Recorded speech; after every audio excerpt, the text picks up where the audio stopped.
Let's start with this topic called neoplasia. Neoplasia, not neoplasia, it's called neoplasia. Where's my accent? So, this is the topic neoplasia. As we know that neoplasia means growth, right? And let's start with my notes. I have written these notes, and these are super concise, super amazing notes.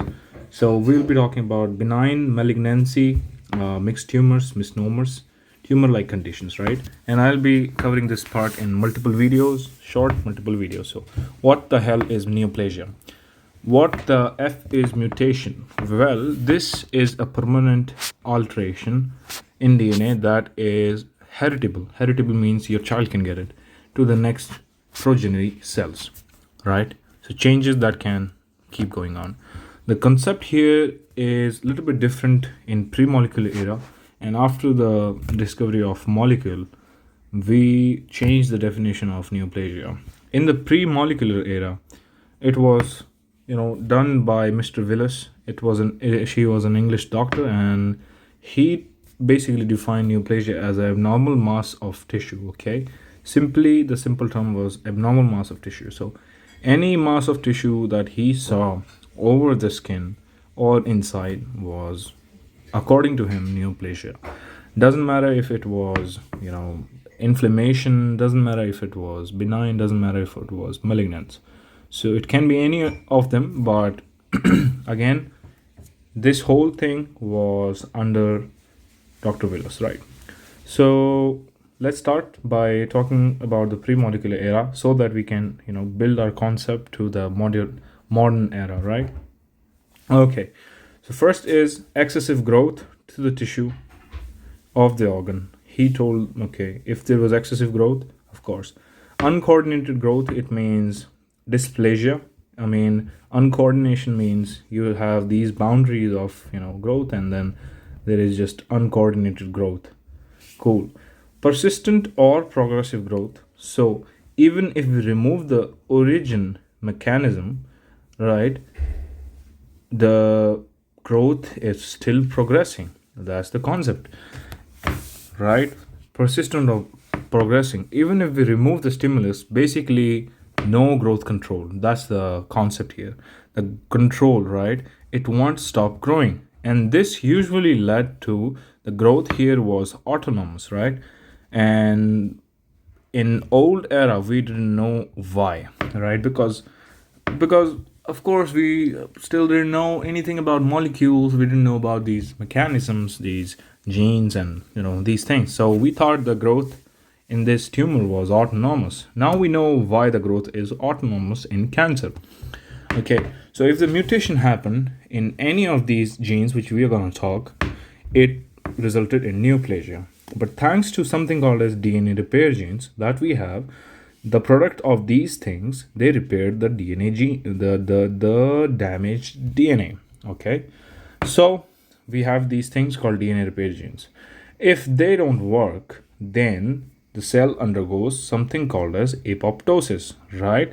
Because these things are not working. So of course, as a guarantee, as a backup, the cells will go apoptosis. Now the apoptosis, what is apoptosis? Is just a programmed ATP, a programmed death. That's it, apoptosis. Okay. Now this death was, of course, programmed, so it means that this is an ATP based death. But in neoplasia, the cell survived because this function of apoptosis was not working. So that was the pre-molecular era concept of neoplasia. But later on, we changed it. Now we came to know that why any cell showed autonomous growth. Okay, so according to the old times, what was tumor, right? So what was tumor according to old times? In old time, tumor was one of the sign of inflammation. Okay, and inflammation, so any swelling was called tumor. Okay, let's come to the modern era. Modern era, we have the answer, the why. Okay, and we can know what's really happening, what's the basic idea. So why a cell becomes neoplastic? We have multiple reasons. The basic answer is damage to the DNA. Okay, that's the basic answer.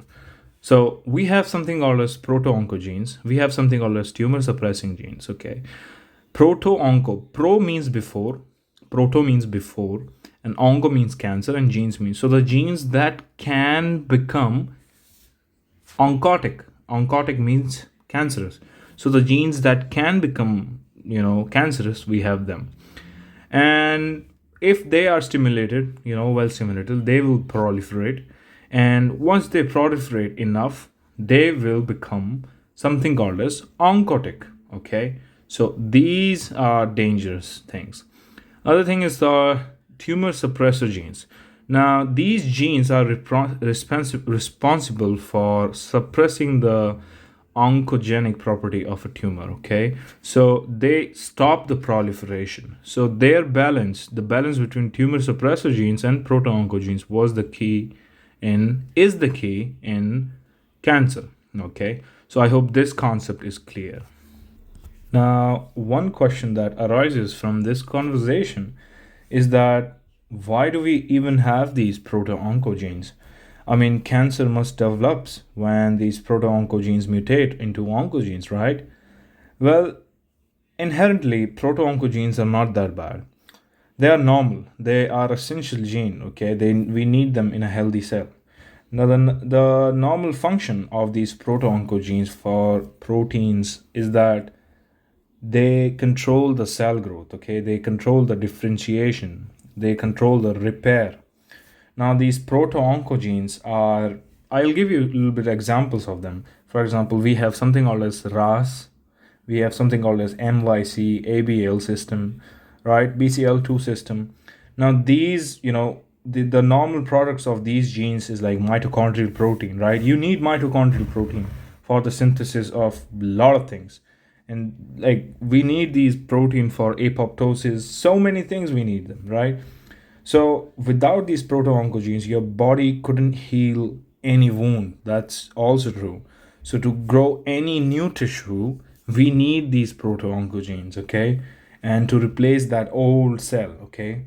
I hope that analogy really, makes sense to you because we need them.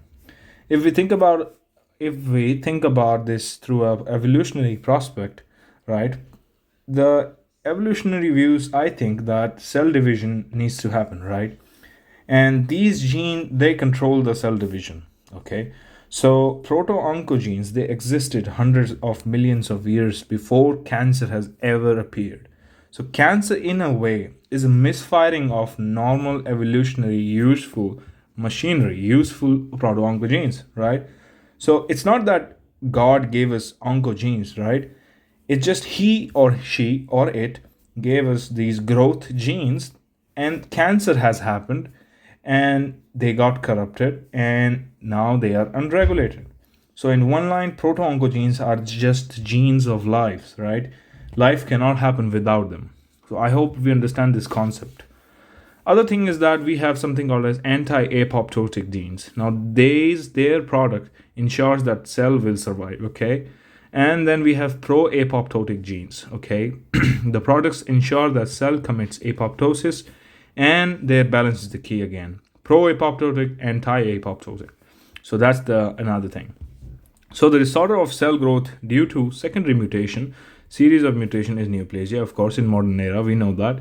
And a lot of doctors call it parasitic tissue. The cancer tissue is called parasitic tissue because it thrives on the cost of the host, because you are the host. You're going to give it a lot of nutrition, right? A lot of B complexes, a lot of B9, a lot of B12. So that's the concept. I hope we understand what is neoplasia in its basic form, right? It's a monoclonal plasia, monoclonal growth, right? Where one cell is responsible for the growth of whole colony. Okay, it's not polyclonal. I hope we understand this concept. So let's start with a story. Okay, story of cancer. What, how, and why. So in a normal cell, every time we divide, the chromosome replicates, right? Now, this replication happens like that. We have this chromosomes, right? And then it becomes like this. okay, and mitosis happen. I'm just explaining you the ms and then m2, this phases, right? So every time we divide, not divide, every time we grow, cell divides and the chromosome replicates. Now, normally DNA from these ends, they become slightly short, right? Because nature gives this, give why even these DNA, they become slightly short. Now, if we really think about why they even become a little bit slightly short, I mean that's a very deep question to think about. What happens when DNA replication happens is that what really happens is that this DNA replication is a semi-conservative, right? If a semi-conservative way, it's semi-conservative. It's not really conservative. What I mean by this, that each new DNA strand that is made using the old DNA, right, using the old template, this is done by something called this DNA polymerase, right? And this DNA polymerase, it's an enzyme that adds something called as nucleotides to the new strand, right? But there's a problem right here. The problem here is that these DNA polymerase can add new nucleotides to okay, how to tell you, to 5/3 direction. This means that what I'm trying to say is that on one strand, the leading strand, right, the new one, the replication continues, right? On the other, the lagging strand, the replication happens in a small fragment called Okazaki fragment, okay? To start each fragment, an enzyme called primase lays down a short RNA primer, okay? Primer is like the base, okay? So what happens in the end is that uh, what happens in the end that because of the lagging and leading strands of two DNA copies, right? DNA becomes slightly shorter after each replication because these lagging strand cannot completely be copied. Okay, there's some error in the copying machinery, and this is a natural limitation of DNA polymerase. Okay, and this is solved by something called as telomeres. Okay, telomeres. Now nature gives these bumpers called telomeres. Telomeres keep getting reduced until the cell can't continue. Okay, they are like these bumpers on our cars, and they just keep getting destroyed every time the replication happens, every time this DNA polymerase works. Okay, so it's replication further, right? So it means that every cell has replicating capacity. Okay, but some cells can replicate way more than other because of an enzyme called telomerase, right? Now this telomerase enzyme keeps repairing these big bumpers on our chromosomes, right? So imagine if we have upregulation of these things called telomerase, we will never be able to lose our lagging DNA, right? So this is great news, but it's bad news as well. Cell will just replicating almost forever, right? Gametes will have high dose of telomerase. Will not gametes have high doses of telomerase. That's why gametes can produce a lot copies of these chromosomes. Okay, cancer cells have to deal with telomere shortenings, right? So what happens here is that cancer cells have very high activity of telomerase, right? So it's almost like a limitless replicating capacity. So I hope we understand this little concept about telomerase and telomeres. Okay, so cancer cell activates, right? And it activates something called as angiogenic factors. Now these angio means vessel, genic means forming, growing, and factors are just factors that are needed for this whole thing to go down. So increased angiogenesis, increased the formation of vessels. Increased angiogenesis leads to endothelial cells proliferating, and this proliferation leads to new vessels made. And then once the vessels are made, there's time for invasion, time for attack, right? Now, what the hell is invasion? Well, invasion is just that when we destroy and infiltrate the neighboring tissue. So that's invasion. So the normal cells need unique and particular environment to survive, right? But you can't grow a brain in the liver, right? Because normal cells need this particular environment, right? In vitro. So normal cell cannot do that, but a cancerous or an embryological they can do that. How? Let's see. Embryonal cells are less differentiated and they have less particular or unique needs, right? And normal cells are well differentiated, so their needs are very particular and unique. For example, you cannot grow a brain inside a liver. After this, what happens is that when the cancer cell multiply, they open gene box, right? They have a gene box, and when they open it during their embryonic time. It's like a gene box that were opened during an embryonic time, right? So we have this gene box. It's like a lot of genes inside it, and the embryonic cells also have that, and cancer cells also have that.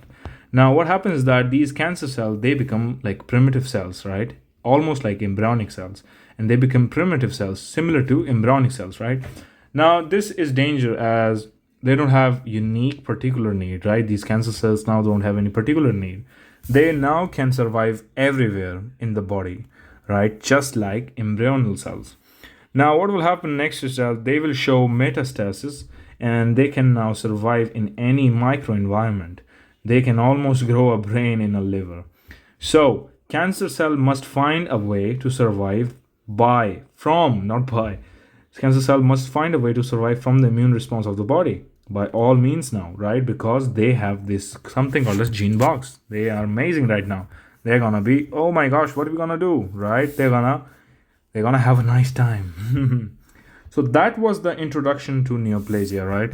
So later I'll be explaining a little bit more what is the story, what's the story of proto-oncogenes, what's the story of tumor suppressing genes, what is the story of p53, everything. So that was introduction. I hope you have a nice day. I hope you understand everything, and have a nice day. Bye bye.